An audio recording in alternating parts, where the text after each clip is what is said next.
YM সারা টিভিতে আপনাদের সকলকে স্বাগতম। দেখা যাক আজ কিভাবে নারকেল ভাত বানানো যায়। দেখো, আমি বাড়িতেই ঘরোয়া উপকরণ দিয়ে নারকেল ভাত বানিয়েছি। তোমরাও খুব সহজে বানিয়ে ফেলতে পারবে। দুটোর বেশি আড়াইখানা মতো নারকেল নিয়ে নিয়েছি, সেটা মিক্সারে গুঁড়ো করে নিচ্ছি। মিক্সারে গুঁড়ো করে নেওয়ার পরে এটাকে আমি ঢেলে নেব। দেখো কতটা হয়েছে।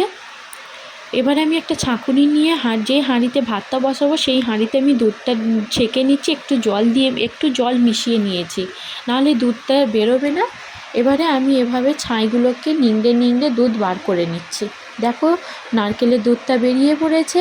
এই হাঁড়িতেই আমি সব উপকরণগুলো দিয়ে নেব। এলাচ, দারচিনি, লবঙ্গ, তেজপাতা, তোমার কিশমিশ, কাজু সব দিয়ে নিলাম। আমি দেওয়াটা দেখাইনি, তোমাদেরকে বলে দিলাম। এবারে ঢেলে নেব চালটাকে ঢেলে ভালো করে নেড়ে নেব। নেড়ে নিয়ে এটাকে পানিটাকে ফোটার জন্য কিছুক্ষণের জন্য বসিয়ে দেব। ততক্ষণের জন্য কিছু ভাজাভুজি করে নেওয়া যায়। এখানে প্রায় আমার আরেক গ্যাসের চুলোতে আমার আলু ভাজা হয়েই এসেছে। দেখো, এদিকে চালটাও ফুটে গেছে। স্বাদ মতো লবণ দিয়ে দিলাম, 2.5 চা চামচ লবণ দিয়েছি।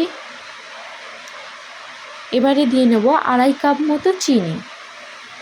তোমাদের স্বাদ মতো তোমরা চিনিটা অ্যাড করবে। আমাদের মতো আমরা পরিমাণ মতো চিনিটা অ্যাড করেছি। দিয়ে একটুখানি হালকা করে নেড়ে নেব। নেড়ে নিয়ে এটাকে আধ ঘন্টার জন্য দমে দিয়ে দেবো। দমে দিয়ে দিয়েছি। চলো দেখা যাক, দম থেকে তুলে নিই।